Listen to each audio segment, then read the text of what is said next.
Donc, le moindre truc qui arrive dans la vie perso va secouer le pro parce que le pro est fragile. Si le pro était très solide, il y aurait des choses dans la vie perso, mais ça ne changerait pas grand-chose. Mais c'est comme il est fragile que ça peut venir vite secouer. Tu vois ce que je veux dire? J'aime bien, je te raconte une petite histoire. Il y a très nombreuses années de ça, j'ai eu un mentor, ce mentor qui m'a offert cette bague.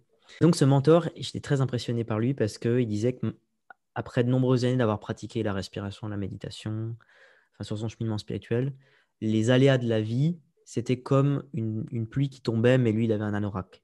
Donc ça coulait sur lui, ça venait pas le tremper. Et je pense que c'est le problème vraiment de tous les humains, c'est à quel point on est poreux vis-à-vis de l'extérieur parce qu'on est aussi fragile intérieurement.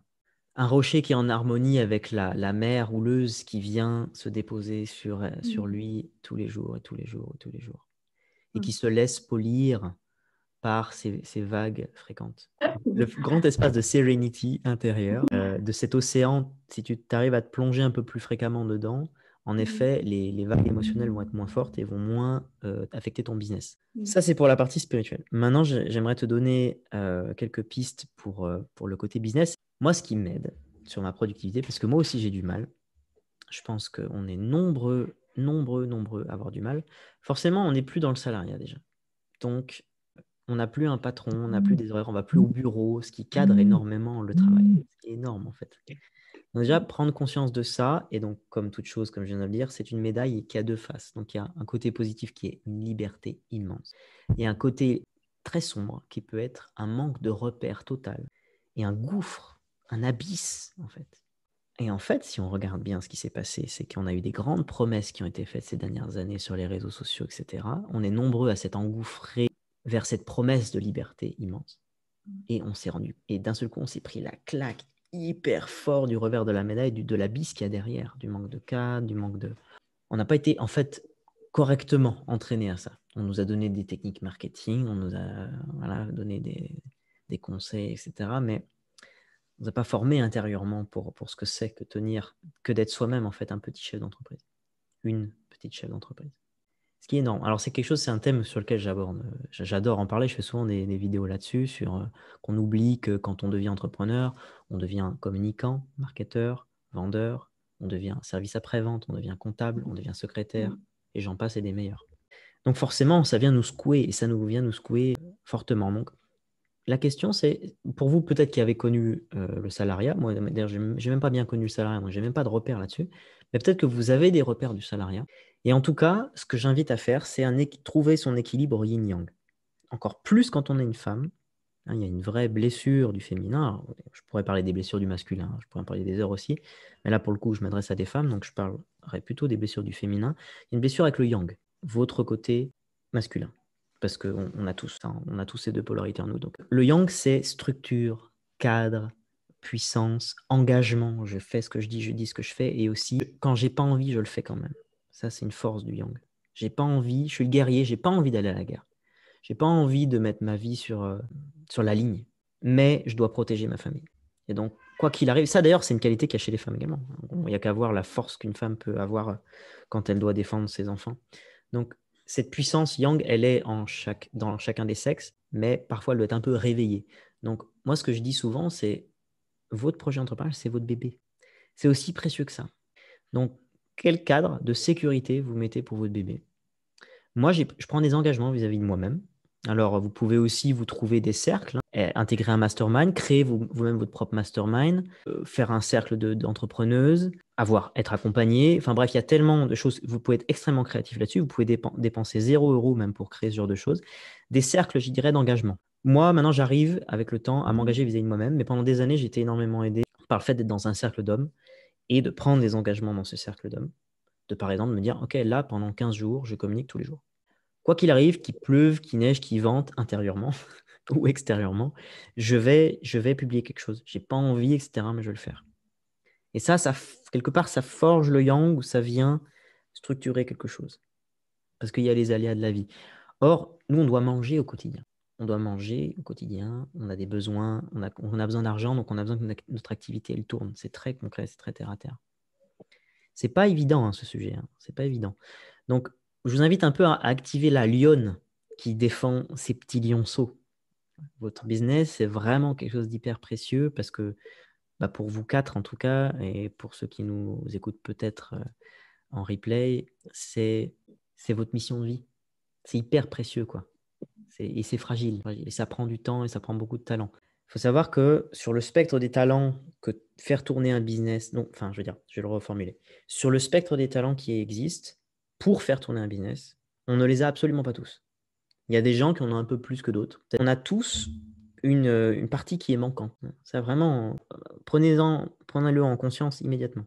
Bien sûr, quand on augmente en niveau, qu'on gagne un peu d'argent, on peut déléguer, donc payer des gens pour ça. Mais en attendant, il y a des stratégies système D entrepreneurial à mettre en place qui sont de faire appel à des partenariats, des choses comme ça. Trouver des gens qui peuvent vous aider à faire des choses que vous ne pouvez pas faire. Ou trouver des cadres où vous arrivez à le faire sans que ça vous pompe trop d'énergie. Puisque c'est le gros problème. Il y a des gens aussi, Cathy, qui n'arrivent pas à être productifs dans leur business parce qu'ils passent trop de temps à faire des tâches qui les drainent complètement. Et du coup, ils n'ont plus même d'énergie, d'envie pour faire ce qui les passionne. Voilà. Ça, c'est un gros piège. Donc, mettre en place des astuces, se mettre en mode système D, faire des partenariats avec des personnes. Moi, j'ai fait ça pendant des années. Ça m'a énormément aidé. Il y en a qui sont aussi très mal passés, je vous préviens, parce qu'un partenariat, c'est avec de l'humain.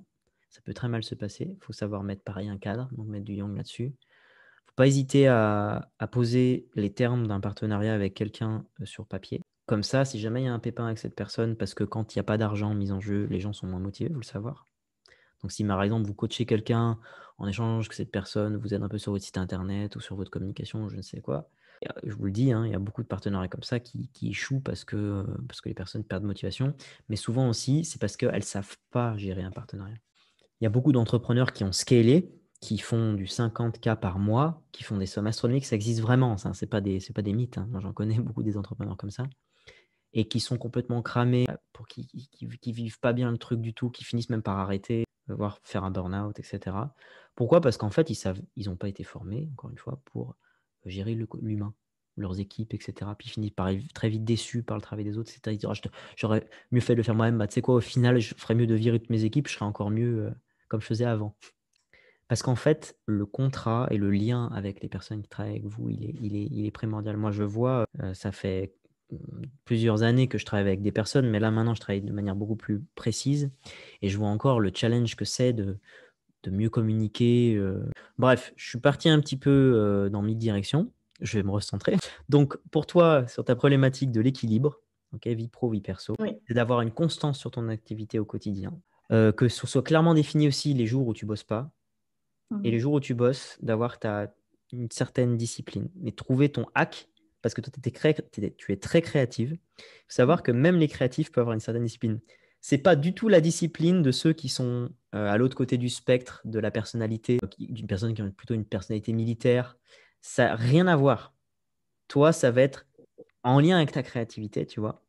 Mais c'est quand même lié à un engagement où tu te dis non, non, moi j'ai pris l'engagement que là, sur les 5 jours ouvrés de la semaine, je publie un type de contenu. Alors peut-être un jour j'ai moins d'énergie, alors je vais faire juste une petite question pour ma communauté. En 5 minutes, c'est posté, mais j'ai respecté mon engagement, je suis rentré en lien avec eux, j'ai osé, j'ai fait. Et puis, bien sûr, quand même, la contrainte à vous ajouter, c'est faites pas pour faire, ajustez le temps, c'est-à-dire que si vous n'avez pas l'énergie, faites juste un truc en 5 minutes, mais assurez-vous quand même que cette tâche de 5 minutes, même si c'est une toute petite question, travaillez-la suffisamment bien pour qu'elle ait de réels effets. C'est-à-dire, n'agissez pas juste pour agir, pour respecter l'engagement. Respectez l'engagement, trouvez le juste temps par rapport à l'énergie que vous avez, mais en plus de ça, quand même pensez stratégique. C'est-à-dire, par exemple, si c'est juste une question que vous n'avez pas le temps, ok, quelle est la question qui va vraiment activer ma communauté? Qu'est-ce qui peut vraiment leur apporter de la valeur? Qu'est-ce qui va toucher peut-être une corde un peu sensible qui va les faire réagir? Ou en tout cas, soyez quand même stratégique même à ce moment-là. Quand vous n'avez ni le temps ni l'énergie, vous devez poster quelque chose, faites-le quand même de manière stratégique, quitte à ce que ça vous prenne 5 minutes de plus. Et peut-être que le plus fort retour que je peux te faire, c'est bien parce que je sais que tu viens à la retraite, donc tu vas rencontrer du beau monde et tu vas pouvoir t'entourer. Je pense qu'il y a un des gros soucis que je n'ai pas énoncé, c'est aussi la solitude entrepreneuriale. Ouais. Là, c'est dévastateur. Donc, pense à ne pas rester seul et à rencontrer d'autres entrepreneurs. Moi, je le dis souvent, c'est le conseil le plus puissant que je puisse donner.